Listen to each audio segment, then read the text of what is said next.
നഗരത്തിന്റെ ഹൃദയഭാഗത്ത് തിരക്കേറിയ ഒരു തിങ്കളാഴ്ച രാവിലെയായിരുന്നു അത്. ആളുകൾ ജോലിസ്ഥലത്തേക്ക് ഓടുകയായിരുന്നു, ബസ്സുകൾ ഹോൺ മുഴക്കി, ഉപഭോക്താക്കളെ ആകർഷിക്കാൻ കച്ചവടക്കാർ നിലവിളിച്ചു. ഏറ്റവും തിരക്കേറിയ ഒരു കവലയിൽ, നഗരജീവിതത്തിന്റെ കുഴപ്പങ്ങൾ ഇരുണ്ട വഴിത്തിരിവായി, ഒരു മോട്ടോർ ബൈക്ക് ഒരു കാറിൽ ഇടിച്ചു, ഒരു ചെറുപ്പക്കാരൻ നടപ്പാതയിലേക്ക് പറന്നു.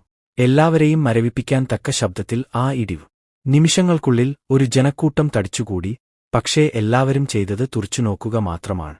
10 വയസ്സിൽ താഴെ പ്രായമുള്ള ആൺകുട്ടി റോഡിൽ കിടന്നു, കാലിൽ പറ്റിപ്പിടിച്ചു, പൊടി നിറഞ്ഞ അസ്ഫാൽറ്റിൽ രക്തം ഒഴുകുന്നു. അവന്റെ മുഖം വിളറിയിരുന്നു, ഭയത്താൽ കണ്ണുകൾ വിടർന്നിരുന്നു. എന്നിട്ടും ആരും സഹായിക്കാൻ അനങ്ങിയില്ല.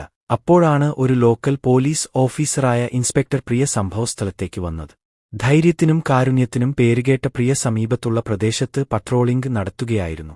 കാക്കി യൂണിഫോം ധരിച്ച്, ആദരവ് അർഹിക്കുന്ന ഒരു സാന്നിധ്യത്തോടെയാണ് അവൾ എത്തിയത്. അവളുടെ മൂർച്ചയുള്ള കണ്ണുകൾ ഉടൻ തന്നെ സ്ഥിതിഗതികൾ വിലയിരുത്തി. ആൺകുട്ടിയുടെ പരിക്കുകളും മുഖത്ത് നിഴലിച്ച ഭയവും ജനക്കൂട്ടം പ്രവർത്തിക്കാൻ മടിക്കുന്നതും അവൾ ശ്രദ്ധിച്ചു. മാറി നിൽക്കൂ, അവൾ ഉറച്ചു ആജ്ഞാപിച്ചു. ചുറ്റും നിൽക്കുന്നവരുടെ പിറുപിറുപ്പുകളെ മറികടന്ന് അവളുടെ ശബ്ദം. ജനക്കൂട്ടം പിരിഞ്ഞുപോയി. അവൾക്ക് ജോലി ചെയ്യാൻ ഇടം നൽകി. പ്രിയ ആൺകുട്ടിയുടെ അരികിൽ മുട്ടുകുത്തി, ശാന്തവും സാന്ത്വനദായകവുമായ സ്വരത്തിൽ അവനോട് സംസാരിച്ചു.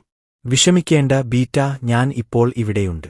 നീ സുഖമായിരിക്കും. അവൾ അവന്റെ വിറയ്ക്കുന്ന കൈ പിടിച്ചുകൊണ്ട് അവനെ ആശ്വസിപ്പിച്ചു. അവളുടെ സൗമ്യമായ വാക്കുകൾ ആൺകുട്ടിയുടെ പരിഭ്രാന്തി ലഘൂകരിക്കുന്നതായി തോന്നി. അവന്റെ കവിളുകളിലൂടെ കണ്ണുനീർ ഒഴുകിയപ്പോൾ, ആരെങ്കിലും ആംബുലൻസിനെ വിളിക്കൂ, അവൾ അലറി.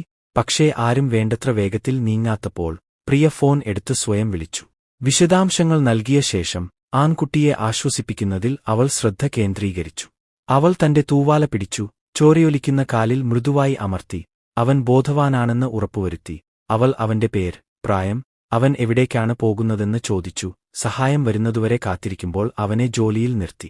മിനിറ്റുകൾ മണിക്കൂറുകൾ പോലെ തോന്നി. ആംബുലൻസ് വളരെ അകലെയാണെന്ന് തോന്നി. കാത്തിരിപ്പ് ഒരു ഓപ്ഷനല്ലെന്ന് പ്രിയ മനസ്സിലാക്കി. വേഗത്തിൽ പ്രവർത്തിച്ചുകൊണ്ട്, ഡ്രൈവറോട് അടിയന്തരാവസ്ഥ വിശദീകരിച്ചുകൊണ്ട് അവൾ ഒരു ഓട്ടോറിക്ഷ ഫ്ലാഗ് ഓഫ് ചെയ്തു. നമുക്ക് അവനെ ഇപ്പോൾ ആശുപത്രിയിൽ എത്തിക്കണം, അവൾ ഉറച്ചു പറഞ്ഞു. കുറച്ച് കാഴ്ചക്കാരുടെ സഹായത്തോടെ ആൺകുട്ടിക്ക് കൂടുതൽ വേദന അനുഭവപ്പെടുന്നില്ലെന്ന് ഉറപ്പാക്കിക്കൊണ്ട് അവൾ ശ്രദ്ധാപൂർവം ഓട്ടോയിലേക്ക് ഉയർത്തി. ചുറ്റുമുള്ള പൊടിയും കുഴപ്പങ്ങളും ഉണ്ടായിരുന്നിട്ടും പ്രിയ അവന്റെ അരികിൽ കയറി. യാത്രയിലുടനീളം അവന്റെ കൈപിടിച്ചു. ആശുപത്രിയിൽ പ്രിയ കുട്ടിയെ ഉടൻ തന്നെ അത്യാഹിത വിഭാഗത്തിലേക്ക് കൊണ്ടുപോകുന്നുവെന്ന് ഉറപ്പുവരുത്തി. ഫോമുകൾ പൂരിപ്പിക്കുകയും മെഡിക്കൽ സ്റ്റാഫുമായി ഏകോപിപ്പിക്കുകയും സാധ്യമായ ഏറ്റവും മികച്ച പരിചരണം ഉറപ്പാക്കുകയും ചെയ്തുകൊണ്ട് അവൾ അവന്റെ അരികിൽ നിന്നു. അവൾ അവന്റെ കുടുംബത്തെ പോലും വിളിച്ച് അനുകമ്പയോടെയും ഉറപ്പോടെയും വാർത്തകൾ അറിയിച്ചു. നിങ്ങളുടെ മകൻ ഇപ്പോൾ സുരക്ഷിതനാണ്. അവൻ നല്ല കൈകളിലാണ്, അവൾ അവന്റെ അമ്മയോട് പറഞ്ഞു. അവർ ആശ്വാസത്തോടെ പൊട്ടിക്കരഞ്ഞു. ആൺകുട്ടിയുടെ മാതാപിതാക്കൾ എത്തിയപ്പോൾ അവർ നന്ദിയാൽ മതിമറന്നു. കണ്ണുനീർ ഒഴുകുന്ന അവന്റെ അമ്മ പ്രിയയുടെ കൈകൾ ചേർത്തുപിടിച്ച് പറഞ്ഞു, നീ എന്റെ കുട്ടിയുടെ ജീവൻ രക്ഷിച്ചു. നീ ഞങ്ങൾക്ക് വേണ്ടി ചെയ്തത് ഞങ്ങൾ ഒരിക്കലും മറക്കില്ല. പ്രിയ എളിമയോടെ പുഞ്ചിരിച്ചു. ഇത് എന്റെ കടമയാണ്. എല്ലാ കുട്ടികളും സുരക്ഷിതരായിരിക്കാൻ അർഹരാണ്. അതേസമയം അപകടസ്ഥലത്ത് തിരിച്ചെത്തിയ പ്രിയയുടെ സംഘം സ്ഥിതിഗതികൾ നിയന്ത്രിക്കാൻ എത്തിയിരുന്നു. കാറിന്റെ ഡ്രൈവറെ വിറപ്പിച്ചതായി കാണപ്പെട്ടതിനാൽ ചോദ്യം ചെയ്തു. മോട്ടോർ ബൈക്കിൽ എന്തെങ്കിലും അശ്രദ്ധയുടെ ലക്ഷണങ്ങൾ ഉണ്ടോയെന്ന് പരിശോധിച്ചു. വിശദമായ അന്വേഷണം നടത്തുന്നുവെന്ന് ഉറപ്പാക്കാൻ പ്രിയ പിന്നീട് സ്ഥലത്തേക്ക് മടങ്ങി. ആൺകുട്ടിയുടെ ചികിത്സാ ചെലവുകൾ വഹിക്കുന്നുണ്ടെന്നും ഏതെങ്കിലും തെറ്റിന് ഡ്രൈവർ ഉത്തരവാദിയാണെന്നും അവർ ഉറപ്പുവരുത്തി. പ്രിയയെ സംബന്ധിച്ചിടത്തോളം ഇത് നിയമം നടപ്പിലാക്കുക മാത്രമല്ല, സമൂഹത്തിലെ ഏറ്റവും ദുർബലരായ അംഗങ്ങളെ സംരക്ഷിക്കുക എന്നതായിരുന്നു. കഥ അവിടെ അവസാനിച്ചില്ല.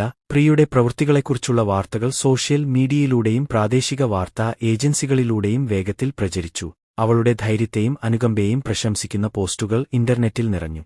ഒരു വൈറലായ ഫോട്ടോയിൽ അവൾ ഓട്ടോയിൽ ആൺകുട്ടിയുടെ കൈ പിടിച്ചിരിക്കുന്നതായി കാണിച്ചു. അവളുടെ മുഖം ദൃഢനിശ്ചയത്തോടെയും ദയോടെയും കാണിച്ചു. അവളെ ഒരു യഥാർത്ഥ നായകനും എല്ലാവർക്കും ഒരു മാതൃകയും എന്ന് വിളിച്ചുകൊണ്ട് അഭിപ്രായങ്ങൾ പ്രവഹിച്ചു.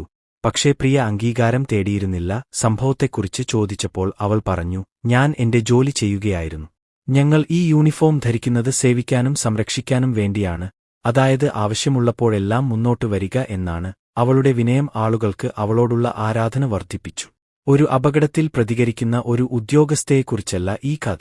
മറ്റുള്ളവരുടെ സുരക്ഷയും അന്തസ്സും ഉറപ്പാക്കാൻ തന്റെ റോളിനപ്പുറം പോയ ഒരു സ്ത്രീയെക്കുറിച്ചാണിത്.